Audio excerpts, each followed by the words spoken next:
Hello, dear viewers and learners. Welcome again to my online English class in my YouTube channel. You too can learn English. আশা করি তোমরা সকলে ভালো আছো এবং সুস্থ আছো। তো যথারীতি আমি হাজির হয়েছি ইংরেজি অনার্স প্রথম বর্ষের জন্য আরেকটি নতুন ভিডিও ক্লাস নিয়ে। আর এই ভিডিও ক্লাসে আমি মেটাফিজিক্যাল পোয়েট্রি অ্যান্ড এর যে ক্যারেক্টারিস্টিক্স বা বৈশিষ্ট্য রয়েছে সেগুলো সম্পর্কে উদাহরণ সহ বিস্তারিত আলোচনা করব তোমাদের সাথে। তো ডিয়ার স্টুডেন্টস, আশা করি তোমরা পুরো ক্লাস জুড়ে আমার সাথে থাকবে আজকের এই ভিডিও ক্লাসটির মাধ্যমে মেটাফিজিক্যাল পোয়েট্রি সম্পর্কে এবং তার বৈশিষ্ট্য সম্পর্কে বিস্তারিত জেনে নেওয়ার জন্য।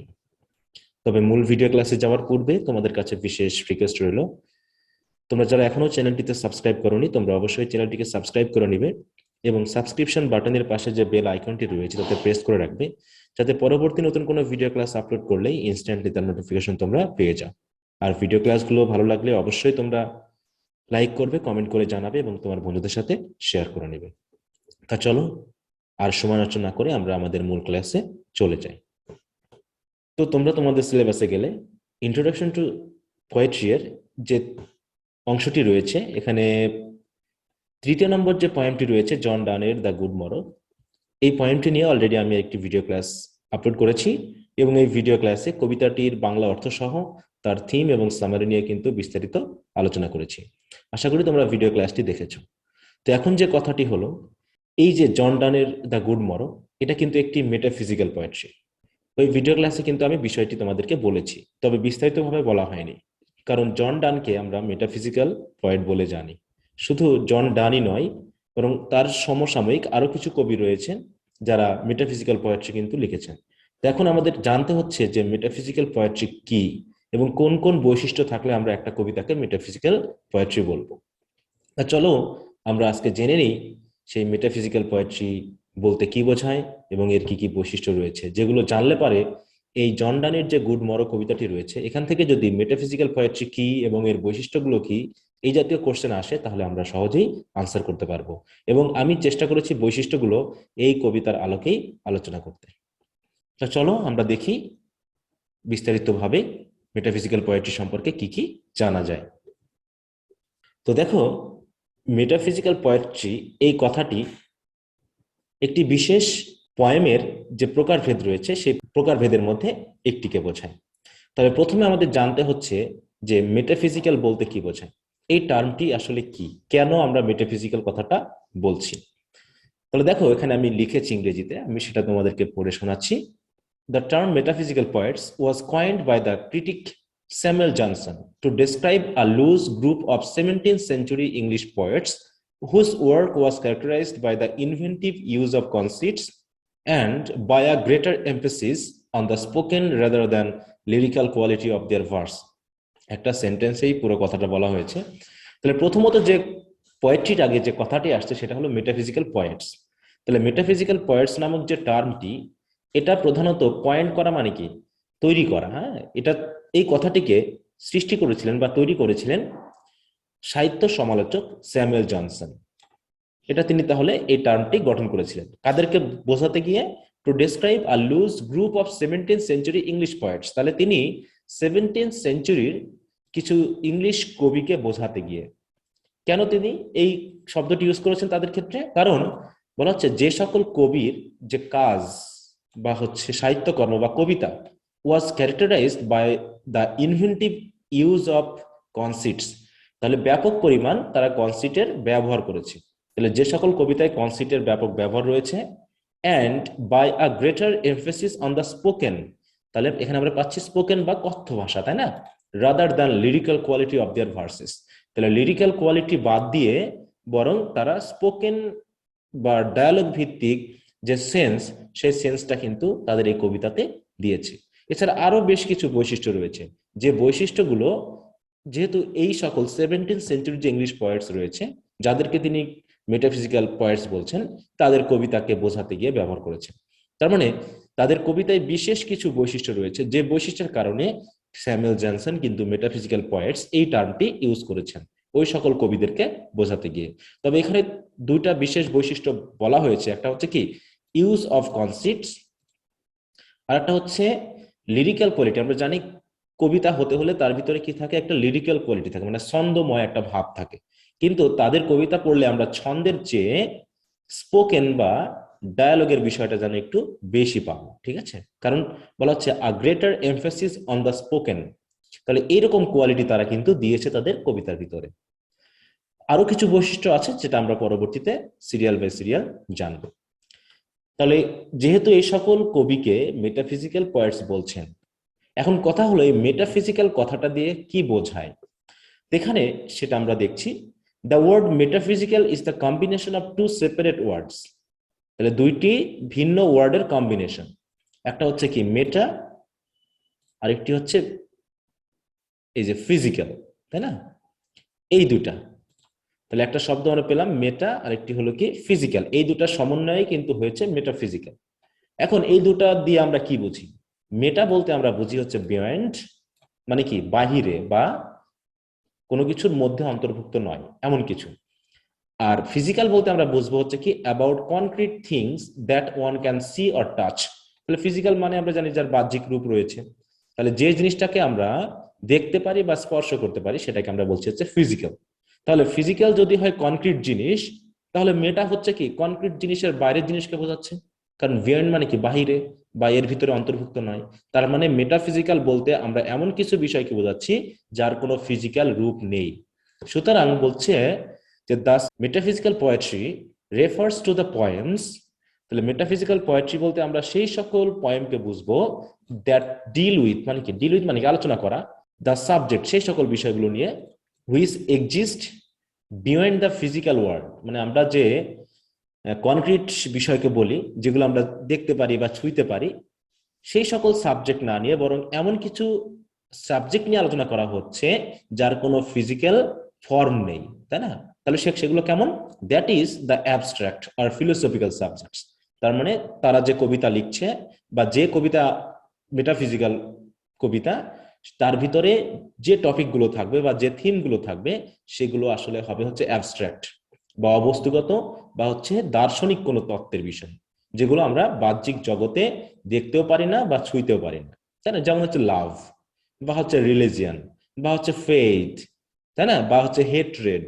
তাহলে এগুলো কি? এগুলো কিন্তু আমরা ছুঁইতে পারি না, দেখতে পারি না, কিন্তু এগুলো আমরা অনুভব করতে পারি, কারণ এগুলো হচ্ছে অ্যাবস্ট্রাক্ট আইডিয়া, তাই না? তো এরকম অ্যাবস্ট্রাক্ট আইডিয়া গুলোই কিন্তু এই মেটাফিজিক্যাল পোয়েট্রিতে আলোচনা করা হয়।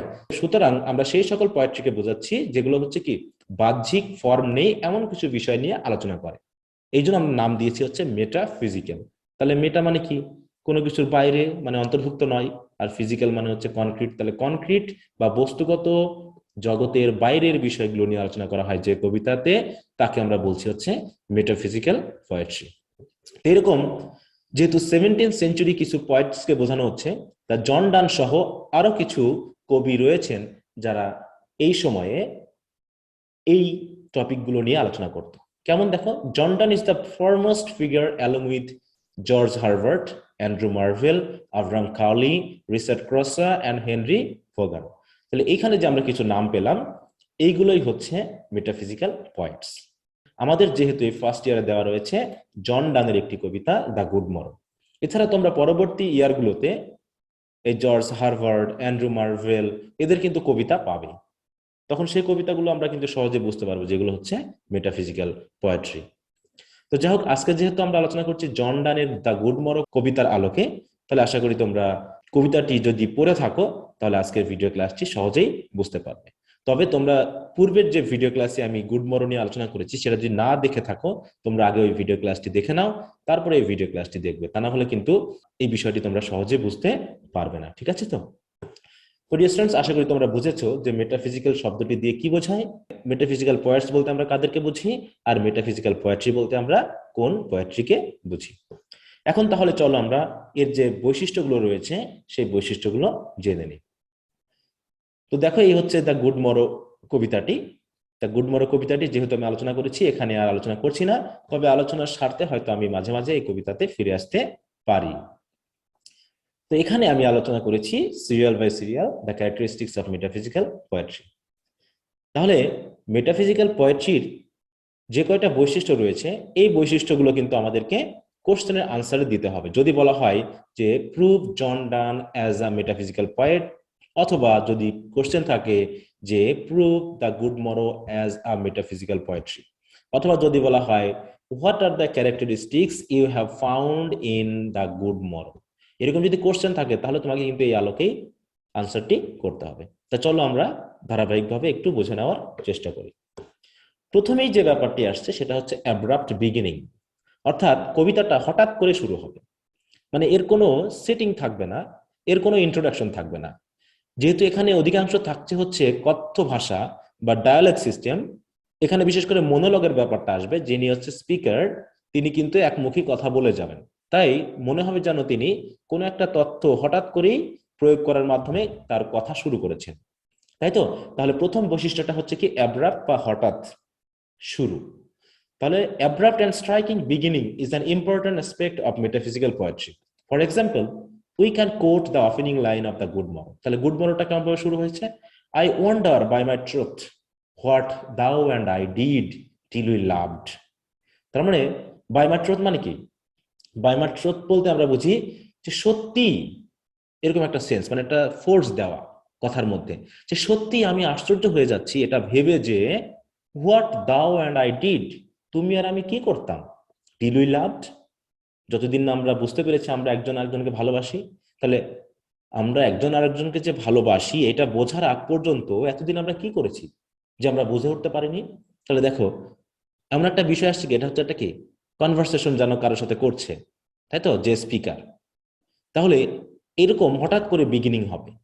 তাহলে এখানে আমরা দেখতে পাচ্ছি যে undoubtedly all of dance poems have such kind of striking beginning that arrest hour attention instantly. তার মানে এই কথাটির মাধ্যমে হঠাৎ করে আমরা যারা রিডার তাদের মনোযোগটা আকর্ষণ হয়ে যাচ্ছে যে কি ব্যাপার, এখানে কবি কি বলতে চাচ্ছেন। তখনই কিন্তু আমরা কবিতাটি আবার পড়তে শুরু করব। তাহলে প্রথম যে বৈশিষ্ট্য সেটা হলো কি অ্যাব্রাপ্ট বা sudden beginning. The second one is the dramatic quality, যেটা আমি আগেই বললাম। ড্রামাটিক মানে কি, এখানে নাটকীয় একটা ভাব থাকবে, একটা কনভারসেশনাল ভাব থাকবে, যদিও বিষয়টা হবে মনোলগ। মনোলগ মানে কি, যেখানে শুধু একজন ব্যক্তি কথা বলে যাবে আর মনে হবে যেন, মানে ওই যে স্পিকার তার কথার সাথে মিল রেখে মনে হবে যেন কিছু ব্যক্তি উপস্থিত আছে, মানে তিনি যেন কারোর সাথে কথা বলছেন। তো এখানে কি হবে, একটা নাটকীয় ভাব থাকবে। তাই বলা হচ্ছে dramatic manner and direct tone of speech is one of the main characteristics of metaphysical poetry. In dance poems have always a dramatic development, an atmosphere that attract the readers and create dramatic suspension in their mind. তাহলে বলছে ডানের কবিতাতে প্রায় এরকম মানে dramatic quality রয়েছে এবং atmosphere, একটা পরিবেশ রয়েছে যেগুলো হঠাৎ করে কি করে, অ্যাট্রাক্ট দ্য রিডার্স, মানে পাঠকদের মনোযোগ আকর্ষণ করে, and create dramatic suspension in their mind. Dramatic মানে কি, একটা নাটকীয় অনুভূতি বা ভাব গাম্ভীর্য, এগুলো কিন্তু রিডারদের মধ্যে সৃষ্টি করে। এরকম ভাবে যদি আমরা দেখি এই দ্য গুড মরো কবিতার যে প্রথম লাইনটাই, এই প্রথম লাইনটাই কিন্তু এক ধরনের ড্রামাটিক অবস্থা, তাই না? যে হঠাৎ করেই যিনি হচ্ছেন স্পিকার তিনি যেন কারোর সাথে কথা বলছেন এমন একটা ভাব নিয়ে কথা শুরু করেছেন, তাই না? তাহলে উদাহরণটা তোমরা যেহেতু অলরেডি শুনেছো তা আমি আর পড়তে যাচ্ছি না, আশা করি তোমরা বুঝতে পেরেছো ড্রামাটিক কোয়ালিটি বলতে এখানে কি বোঝানো হচ্ছে। Then the third characteristic is concentration and terseness of expression. Concentration বলতে আমরা কি বুঝি? কনসেন্ট্রেশন মানে হচ্ছে একীভূত করা, মানে কোনো কিছুকে ছড়িয়ে ছিটিয়ে না বলে একটা কেন্দ্রীভূত করা, মনোযোগকে একটা কেন্দ্রে নিয়ে আসা। তাই বলছে concentration is one of the major features of metaphysical poetry. A metaphysical poem tends to be short. এই যে টার্সনেস মানে কি, আমরা বুঝি হচ্ছে ব্রিভিটি, মানে সংক্ষিপ্ততা। তাহলে এই এক্সপ্রেশন গুলো তিনি বিস্তারিত বর্ণনা করবেন না, তবে অল্প কথায় তিনি কিন্তু তার মনোভাবগুলোকে প্রকাশ করবেন। তাই বলা হচ্ছে মেটাফিজিক্যাল পয়েম গুলো প্রধানত হয়ে থাকে কি short and is always closely oven. Closely oven মানে কি, লাইনগুলো খুবই ছোট ছোট করে লেখা এবং তথ্যগুলো কাছাকাছি অবস্থানে দেওয়া, মানে তিনি এক্সপ্লেইন বেশি করেননি, তিনি তার তথ্যগুলোকে পরপর সাজিয়ে দিয়ে গেছেন। তাই বলা হচ্ছে কি ক্লোজলি ওভেন বা বোনানো টাইপের, তাই না? যাতে কি হয়, so the reader is held to an idea or a line or argument. যাতে কি হয়, রিডারদেরকে তিনি আকর্ষণ করতে পারেন একটা ছোট্ট আইডিয়ার মাধ্যম দিয়েই। এ কারণেই an expanded epigram would be a fitting description of a metaphysical point. Epigram মানে কি বুঝি আমরা? এপিগ্রাম বলতে আমরা বুঝি হচ্ছে বুদ্ধিদীপ্ত কথাবার্তা, তাই না, ইন্টেলিজেন্ট কথাবার্তা। এরকম আমরা কিছু এপিগ্রাম কিন্তু এই মেটাফিজিক্যাল পয়েমকে বর্ণনা করতে গিয়ে ব্যবহার করতে পারি। Nothing is described in detail নর ইজ এনি ওয়ার্ড ওয়েস্টেড। তাই বলা হচ্ছে যে কোনো কিছুকেই তিনি ডিটেইলে বর্ণনা করেননি, মানে বিস্তারিতভাবে বর্ণনা করেননি। এবং কবিতাগুলো যদি আমরা পড়ি তাহলে দেখা যাবে যে তিনি বাড়তি কথা বলে একটা ওয়ার্ডকেও নষ্ট করেননি। মানে ওয়ার্ড নষ্ট করা বলতে কি বোঝানো হচ্ছে, যে তিনি বাড়তি কথা বলে কোনো কথাকে অকেজো করেননি। মানে প্রত্যেকটা ওয়ার্ডই এখানে গুরুত্বপূর্ণ, প্রত্যেকটা লাইনই গুরুত্বপূর্ণ, প্রত্যেকটা ফ্রেজই গুরুত্বপূর্ণ। তাই বলা হচ্ছে concentration and terseness of expression is another important feature of metaphysical poetry. তো আশা করি তোমরা বুঝতে পেরেছো। তাহলে এখানে যদি আমরা উদাহরণ দেখি তাহলে দেখতে পাবো যে in the Good morrow the central theme is the nature and completeness of the lovers world. তাহলে এই কবিতার মেইন থিমটা হচ্ছে কি, লাভার্সদের যে ওয়ার্ল্ড রয়েছে সেই ওয়ার্ল্ডটা যেন কি ন্যাচারাল এবং কমপ্লিট, তাদের নিজেদের মধ্যেই, তাদের এই ওয়ার্ল্ডের জন্য কোনো কিছুর অভাব নেই। তাই এখানে Donne continues with the theme without digression. Digression মানে কি, মূল ধারা থেকে ছুড়ে যাওয়া, মানে রাইটার বা কবি যেটা বলতে চাচ্ছেন সেটা না বলে অন্য কিছু বলে অন্য পথে চলে যাওয়া, এটাকে বলা হয় ডাইগ্রেশন। কিন্তু ডান কিন্তু ডাইগ্রেশন করেননি, বরং তিনি তার তথ্যকে, তিনি তার মূল কথাকে সোজা সাপটা বলে গেছেন, তিনি ঘুরিয়ে পেঁচিয়ে কোনো কিছু বলেননি। কেমন, এই উদাহরণটা দেখলে আমরা বুঝতে পারবো যে if our two loves be one or thou and I love so alike. বলছে যদি আমাদের দুইটা ভালোবাসা একটা ভালোবাসায় রূপান্তরিত হয়, অথবা তুমি এবং আমি যদি একই রকম ভাবে ভালোবাসি দুইজনকে, তাহলে কেমন হবে, that none do slacken none can die.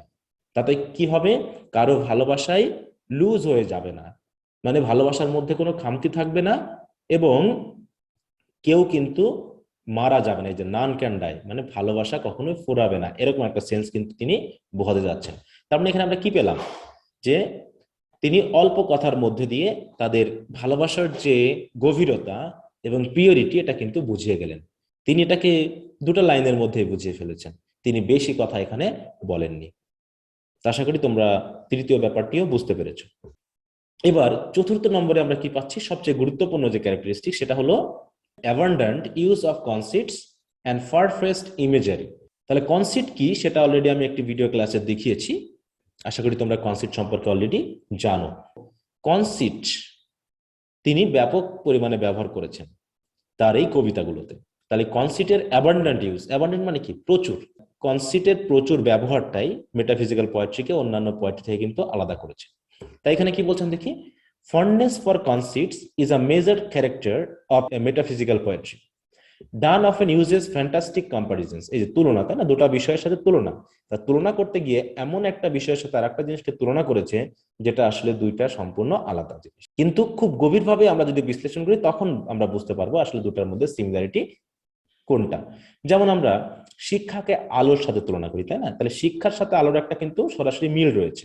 কিন্তু যদি এমনটা ইউজ করা হয় যে লাভার এবং বিলাভেডকে বোঝাতে কাটা কম্পাস ব্যবহার করা হয়েছে, তাই না, এখানে আমরা একটা উদাহরণ পাবো এরকম, যে if they be two they are two so, মানে কবি এখানে প্রেমিক এবং প্রেমিকাকে তুলনা করেছেন কিসের সাথে, অ্যাজ স্টিপ টুইন কম্পাস।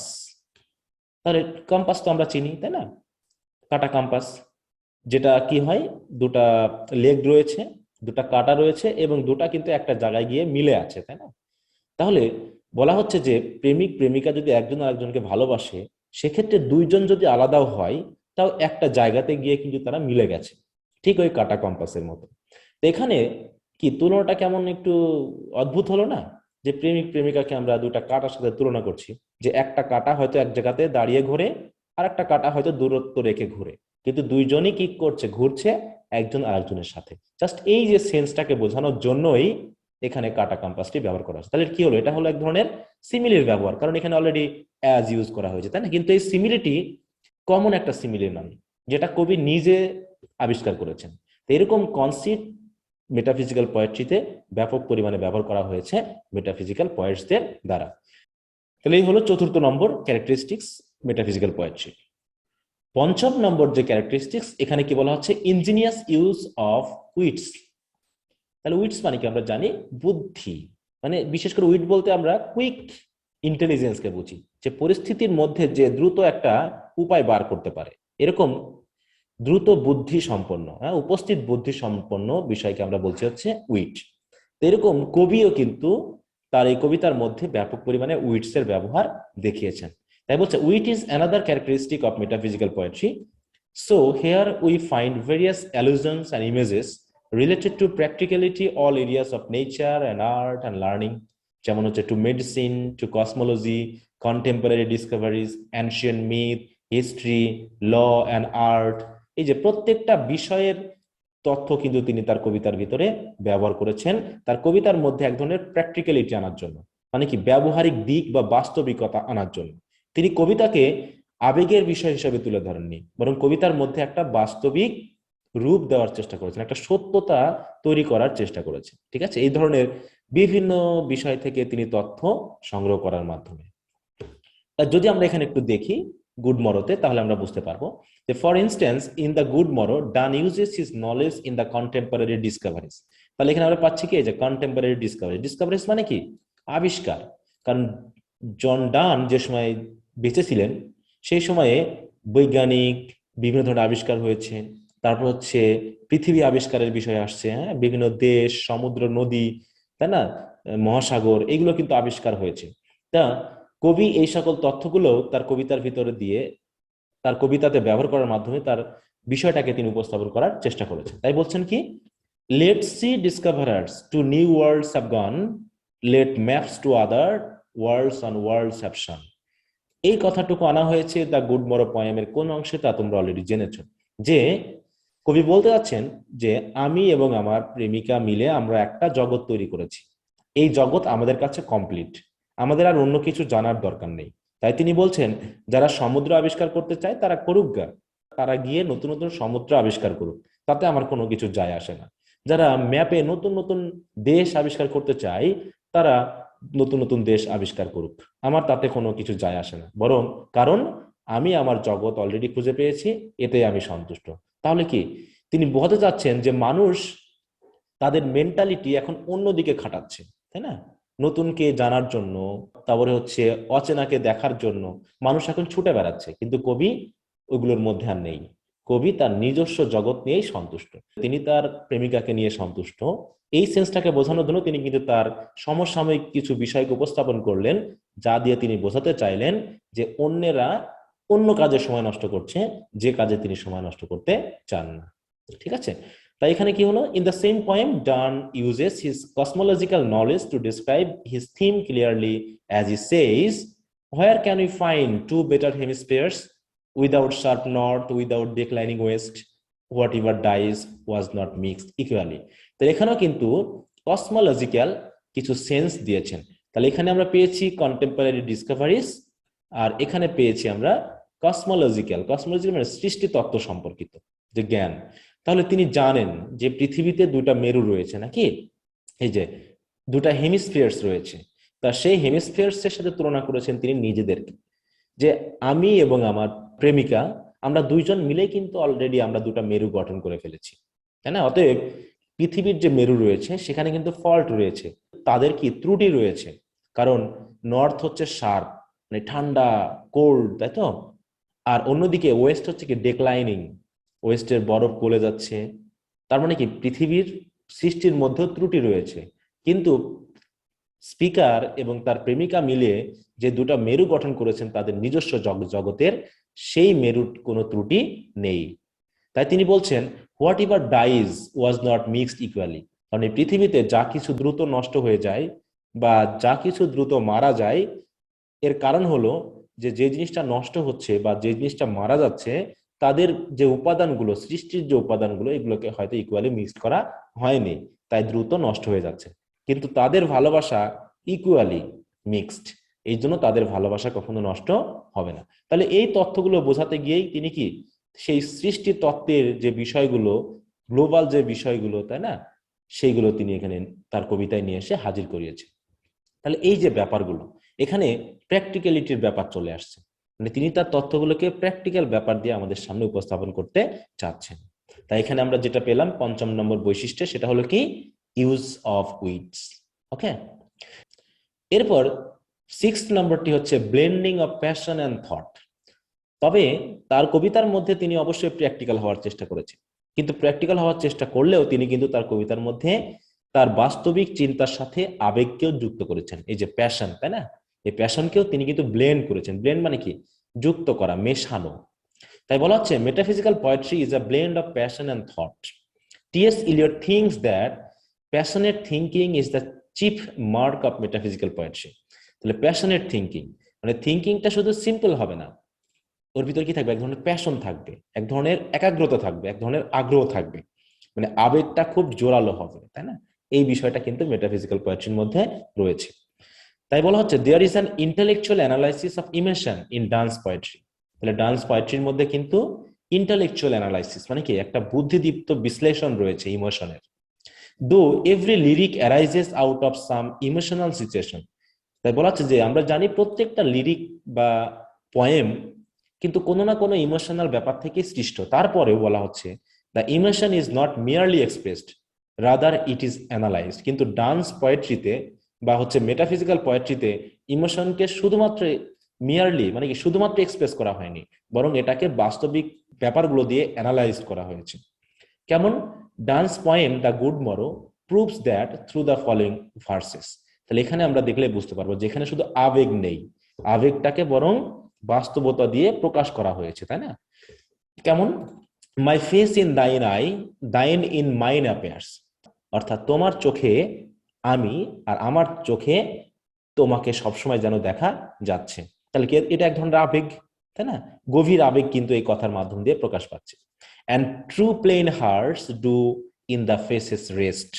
এবং আমাদের যে দুইটা হৃদয়, প্লেন মানে কি খুবই সিম্পল, সাদামাটা হৃদয়, সেগুলো যেন রেস্ট করছে কোথায়? In the faces.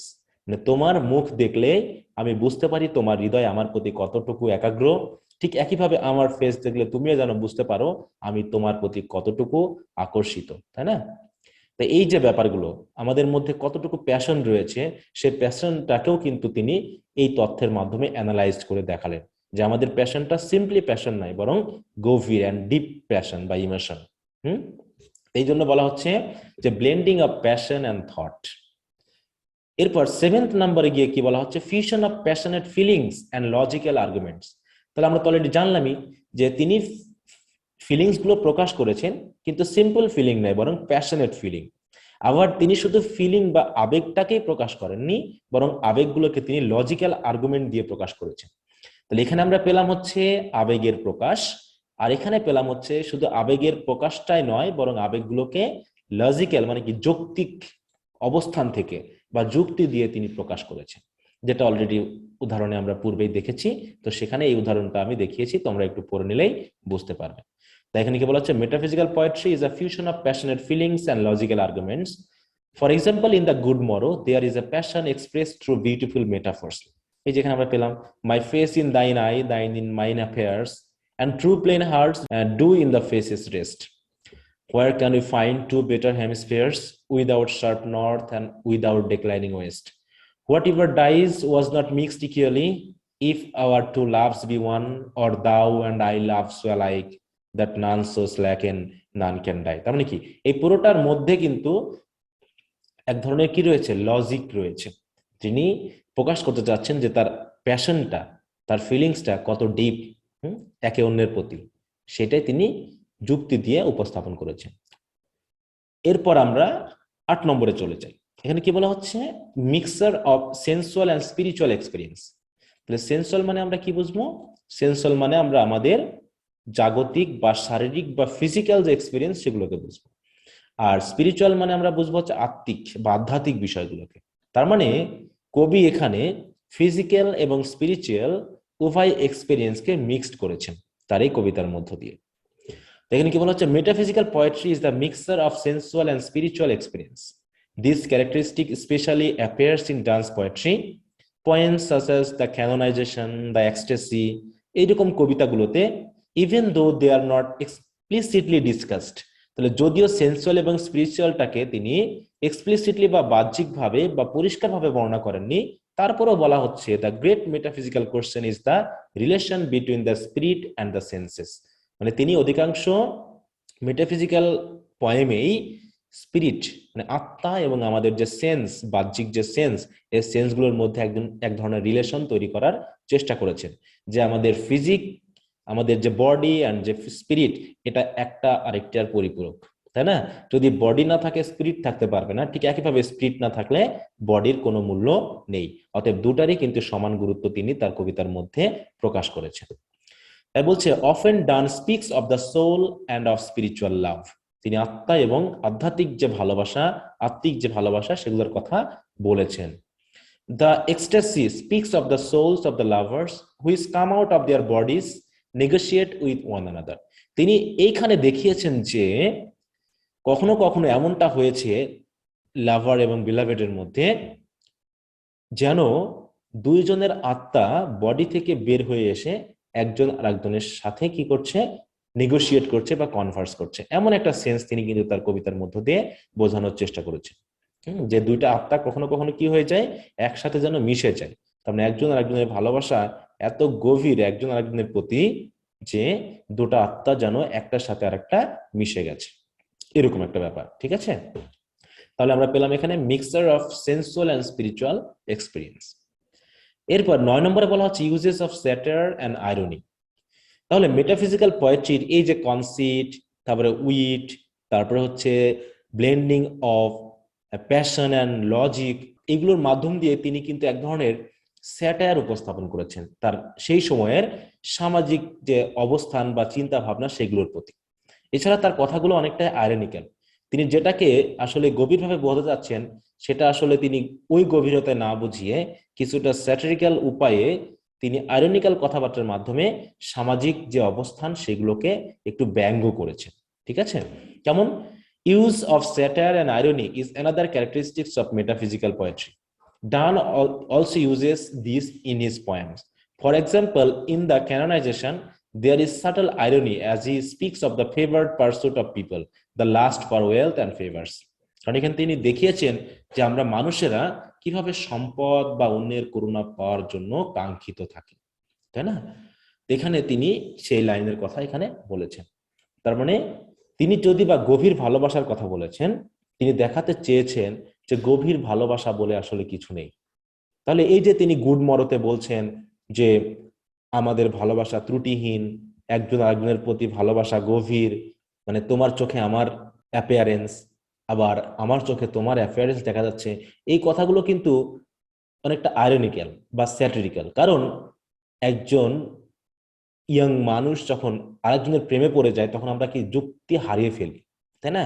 তখন আমরা এত আবেগী হয়ে পড়ি যে এমন এমন কিছু কথা বলি আমরা সেই সময়ে, যেগুলো পরবর্তীতে আমাদের কাছে হাস্যকর মনে হয়। তাহলে কি এই কথাগুলো কিন্তু এক ধরনের স্যাটায়ার হিসাবে কিন্তু তিনি উপস্থাপন করেছেন, যে এইরকমটা হওয়া উচিত নয়। আমাদের উচিত ভালোবাসাটা যৌক্তিক উপায়ে হওয়া, আবেগ দিয়ে নয়। কারণ যে ভালোবাসায় আবেগপূর্ণ, সেই ভালোবাসা আবেগ চলে যাওয়ার পরে কি হয়ে যায়, দ্রুত ভেঙে যায়, নষ্ট হয়ে যায়। তো এই বিষয়গুলো তিনি তার কবিতার মাধ্যম দিয়ে বোঝাতে চেয়েছেন। তাহলে আমরা পেলাম uses of satire and irony. এরপর বলা হচ্ছে skilful use of colloquial language. তাহলে কলোকিয়াল বলতে আমরা কি বুঝি? কলোকিয়াল মানে হচ্ছে কথ্য ভাষা, মানে যে ভাষাটা আমরা আমাদের প্রাত্যহিক জীবনে একে অন্যের সাথে কথা বলতে ব্যবহার করি। মানে অনেকটা এখানে আমরা চাই না অফিসিয়াল হতে, ফর্মাল হতে, বরং আমরা সবসময় কি আমাদের বন্ধুদের সাথে, পিতামাতার সাথে, ফ্যামিলি লোকজনের সাথে যখন কথা বলি, তখন কি আমরা ইনফর্মাল ল্যাঙ্গুয়েজ কিন্তু ইউজ করি। তো এখানে কলোকিয়াল বলতে আমরা এরকম ইনফর্মাল ল্যাঙ্গুয়েজ বুঝবো।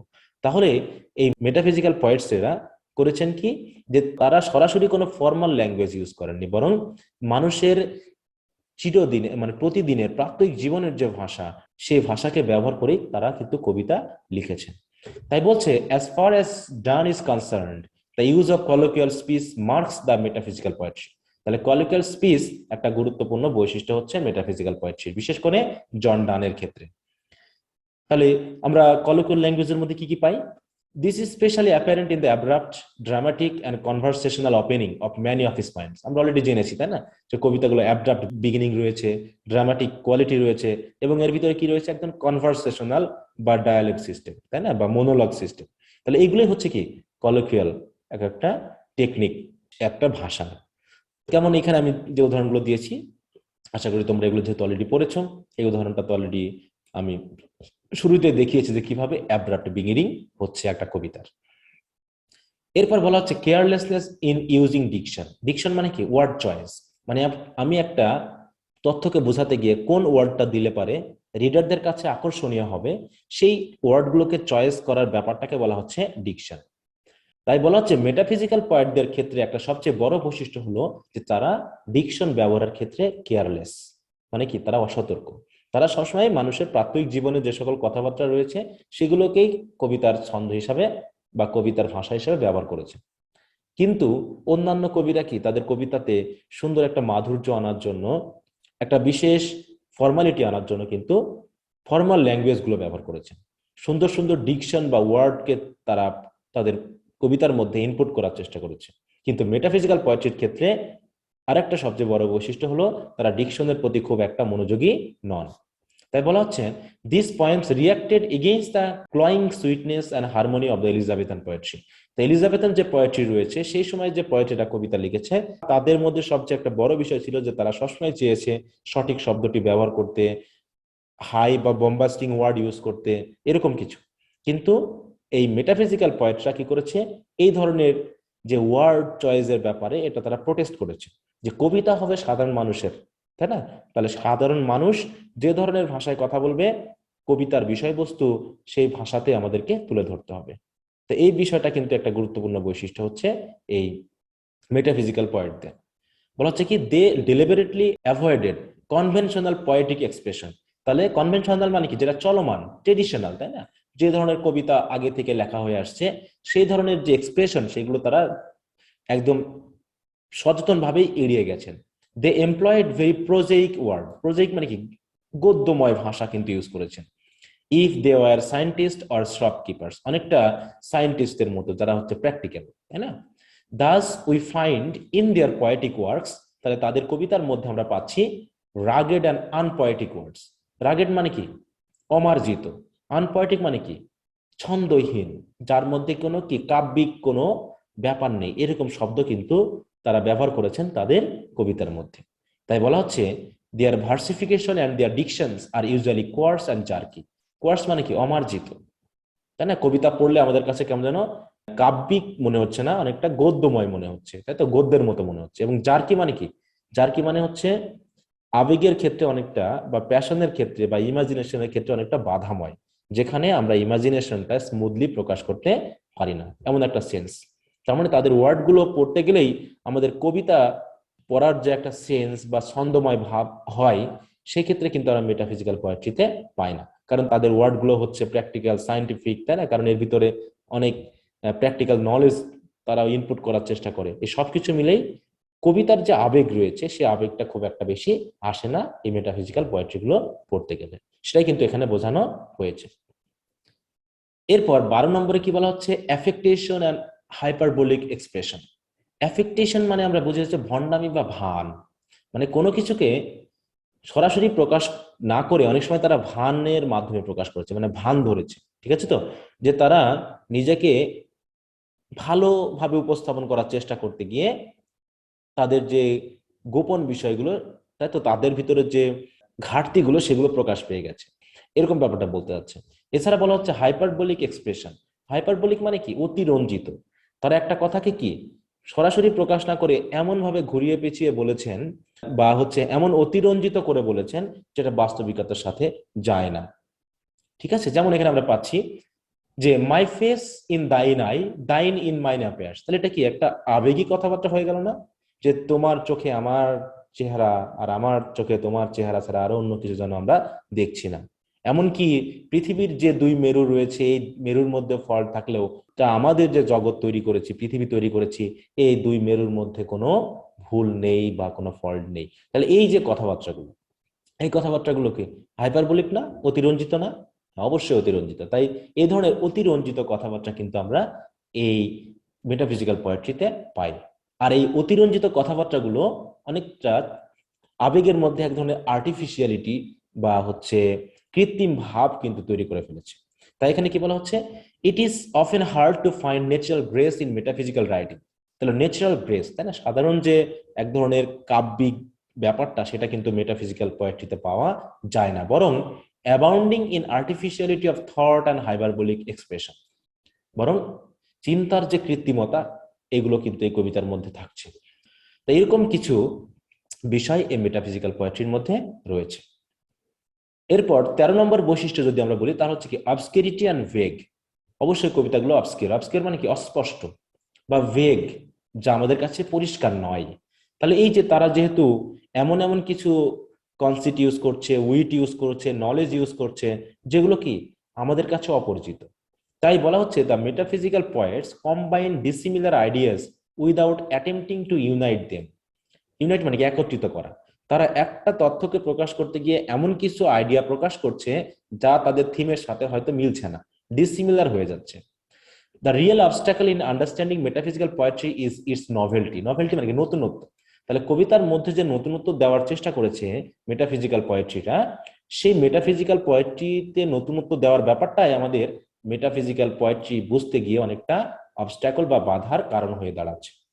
মানে আমরা কবিতাগুলোকে সরাসরি বুঝতে পারছি না, কারণ they try to yoke together dissimilar experience. তার মানে ডিসিমিলার মানে কি অসামঞ্জস্য কিছু অভিজ্ঞতা বা জ্ঞান তারা একসাথে জুড়ে দেওয়ার চেষ্টা করেছে, কিন্তু জুড়তে গিয়ে এমন একটা ব্যাপার হয়ে গেছে যে আমরা তিনি কি বলতে চেয়েছেন সেটাকে ক্লিয়ার ভাবে বুঝতে পারছি। এছাড়া বলা হচ্ছে কি দে ইউজ প্রাইভেট সিম্বলিজম। তাহলে আমরা জেনারেলি কিছু সিম্বল ব্যবহার করে থাকি, কিন্তু তারা নিজেরাই কিছু সিম্বল বানিয়ে নিয়েছে, তাই না? আর যে সিম্বল গুলো কি হচ্ছে, which the reader find difficult to understand. যেহেতু এটা প্রাইভেট সিম্বল, মানে কবি নিজের মতো করে বানিয়ে নিয়েছেন, তাহলে সেই সিম্বল গুলো কিন্তু রিডাররা বুঝতে পারছে না। তাই একজন কবি এই সিম্বল ইউজের মাধ্যমে কি বলতে চাইলেন তা কিন্তু রিডারদের কাছে খুব একটা ক্লিয়ার হচ্ছে না। তাই অবস্কিউরিটি অ্যান্ড ভেগ এগুলো হচ্ছে কি মেটাফিজিক্যাল পোয়েট্রির বিশেষ কিছু বৈশিষ্ট্য। তো এখানে যদি আমরা দেখি, এই উদাহরণটা আমি বারবার এনেছি কারণ এই উদাহরণের মধ্যেই অনেকগুলো ক্যারেক্টারিস্টিক্স কিন্তু রয়েছে। তোমরা একটু পড়ে নিলেই বুঝতে পারবে যে এর ভিতরে কোন জিনিসের সাথে কি তুলনা করতে গিয়ে তিনি কি বোঝাতে চেয়েছেন তা অনেক সময় আমাদের কাছে ক্লিয়ার হচ্ছে না। লাস্ট নম্বরে কি বলা হচ্ছে, the combination of fantastic form and style. Combination একটা মিশ্রণ। ফ্যান্টাস্টিক মানে কি চমৎকার, ফর্ম অ্যান্ড স্টাইল, তাই না? তাই বলা হচ্ছে the lyrics of the metaphysical poems are very fantastic and peculiar. এই যে পিকুলিয়ার আমাদের কাছে খুবই চমৎকার, আশ্চর্যজনক এবং অনেকটা অদ্ভুত মনে হচ্ছে। এই কারণে অ্যাকর্ডিং টু এসি ওয়ার্ল্ড, এটা হচ্ছে একজন ক্রিটিক, তিনি বলেছেন the metaphysical style is a combination of two elements. তাহলে মেটাফিজিক্যাল পোয়েট্রির যে ধরন সেটা দুইটা উপাদানের কম্বিনেশন বা মিশ্রণ। সেটা হচ্ছে কি the fantastic form and style and the incongruous in matter and manner.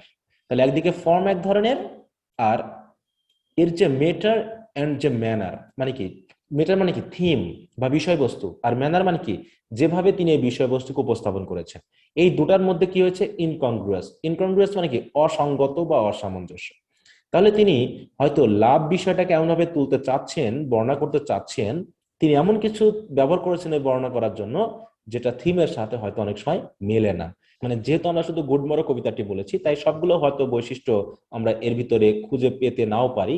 তবে যখন আমরা জন ডানের অন্যান্য কবিতা আরো যদি পড়ে থাকি, তাহলে কিন্তু এর কিছু না কিছু বৈশিষ্ট্য কিন্তু এর ভিতরে আমরা পাবো, যে তিনি থিম হিসাবে যা বলতে চেয়েছেন এবং থিমকে বর্ণনা করার জন্য যে তিনি বিশ্লেষণী ওয়ার্ড বা ফ্রেজ বা উদাহরণ ইউজ করেছেন, সেগুলো দেখাচ্ছে থিমের সাথে মিলছে না। এ কারণে রিডারের কাছে বিষয়টা ক্লিয়ারও হচ্ছে না। এই হচ্ছে কিছু কিছু বিশেষ বৈশিষ্ট্য মেটাফিজিক্যাল পোয়েট্রি, যার সবগুলোই বা কিছু কিছু প্রত্যেকটা কবিতার মধ্যে আমরা পাবো। তাহলে প্রথম দিকের যে বিশেষ কয়টি ক্যারেক্টারিস্টিক্স রয়েছে, যেমন abrupt beginning, dramatic quality, concentration and terseness of expression, abundant use of conceit and far-fetched imagery, ingenious use of wits, the blending of passion and thought, fusion of passionate feelings and logical arguments, mixture of sensual and spiritual experience। এই যে প্রথম দিকের যে characteristics গুলো আমরা পেলাম, এগুলো প্রায় জন ডান সহ অন্যান্য যে সকল মেটাফিজিক্যাল পয়েটস রয়েছে তাদের প্রত্যেকের পোয়েট্রির মধ্যে কিন্তু আমরা খুঁজে পাবো। তো ডিয়ার স্টুডেন্টস, এই হলো 14টি আলাদা আলাদা ক্যারেক্টারিস্টিক্স মেটাফিজিক্যাল পোয়েট্রি। তো আশা করি তোমরা বুঝতে পেরেছো। আমি চেষ্টা করেছি তোমাদেরকে বিষয়গুলোকে পড়িয়ে এবং উদাহরণ সহ বুঝিয়ে দিতে। তারপরও যদি কোনো সমস্যা হয় বুঝতে, তোমরা অবশ্যই অবশ্যই কমেন্টে লিখে জানাবে। তো এই হলো আজকের আলোচনা। তো তোমরা আবার কবিতাটি পড়বে, পড়ার পর এই যে বৈশিষ্ট্যগুলো আমি বললাম সেগুলো তোমরা কবিতার সাথে আবার একটু মিলিয়ে নেওয়ার চেষ্টা করবে। দেখবে একসময় তোমাদের কাছে সবকিছু একদম পরিষ্কার হয়ে যাবে। তবে স্টাডি কিন্তু খুবই গভীরভাবে এবং মনোযোগের সহিত করতে হবে, সময় নষ্ট না করে। তো ডিয়ার স্টুডেন্টস, আর বেশি কথা বলবো না, কারণ অলরেডি ভিডিও ক্লাসটা অনেক বড় হয়ে গেছে। তো আজকে এই পর্যন্তই। তবে এই ভিডিও ক্লাসটি শেষ করার পূর্বে তোমাদের কাছে বিশেষ রিকোয়েস্ট রইল, যদি ভিডিও ক্লাসটি তোমাদের ভালো লেগে থাকে তোমরা অবশ্যই অবশ্যই লাইক করবে, কমেন্ট করে জানাবে এবং তোমার বন্ধুদের সাথে শেয়ার করে নিবে। আর তোমরা যারা এখনো চ্যানেলটিকে সাবস্ক্রাইব করোনি তোমরা অবশ্যই চ্যানেলটিকে সাবস্ক্রাইব করে নিবে এবং সাবস্ক্রিপশন বাটনের পাশে যে বেল আইকনটি রয়েছে তাতে প্রেস করে রাখবে, যাতে নতুন কোনো ভিডিও ক্লাস আপলোড করলেই তার ইনস্ট্যান্ট নোটিফিকেশন পেয়ে যাও। এবং এছাড়াও যে সকল ভিডিও ক্লাস অলরেডি আপলোড করা রয়েছে সে সকল ভিডিও ক্লাসের নিয়মিত সাজেশন পেতে থাকো। আর তোমাদের যদি অন্য কোনো বিষয়ের উপর ভিডিও ক্লাসের প্রয়োজন হয়, কোনো কিছু বুঝতে সমস্যা হয়, তোমরা অবশ্যই অবশ্যই কমেন্টে লিখে জানাবে। তবে আমি প্রতিনিয়ত তোমাদের কাছ থেকে কমেন্ট পাচ্ছি, উৎসাহমূলক কমেন্ট পাচ্ছি, এতে আমার খুবই ভালো লাগে যে তোমাদের ভিডিও ক্লাসগুলো ভালো লাগছে এটা জেনে। তো আমি চেষ্টা করছি নিয়মিত ভিডিও ক্লাস আপলোড করতে এবং সময় পেলেই আমি তোমাদের জন্য ভিডিও ক্লাস তৈরি করার চেষ্টা করি। আর একটি বিষয় হলো যে যে কোনো বিষয়ে আমি সিরিয়ালি আলোচনা করার চেষ্টা করছি। এখন যেহেতু আমি ইন্ট্রোডাকশন টু পোয়েট্রি নিয়ে আলোচনা করছি, তাই আমি পোয়েট্রি বিষয়গুলো দিচ্ছি। 5-6টি পয়েম আলোচনা করার পরই আবার আমি অন্য একটি হয়তো পেপারে চলে যাব, কারণ অলরেডি আমি ইন্ট্রোডাকশন টু প্রোজের যে প্রথম 5টি নন ফিকশন রয়েছে সেগুলো কিন্তু অলরেডি আলোচনা করেছি। আশা করি তোমরা সেই ভিডিও ক্লাসগুলো দেখেছো। আর যেহেতু আমি 3টা পয়েমের আলোচনা করলাম, আগামী দিন 4র্থ পয়েম যেটা রয়েছে টু ড্যাফোডিল, সেটা নিয়ে তোমাদের সাথে আবার কথা বলবো। তো আশা করি তোমরা সেই ভিডিও ক্লাসটিও দেখবে। তো পরবর্তী ভিডিও ক্লাসে তোমাদের সাথে আবার কথা হবে এই কামনা নিয়ে আজকের মতো এখানেই শেষ করছি। ভালো থাকো, সুস্থ থাকো, বাই।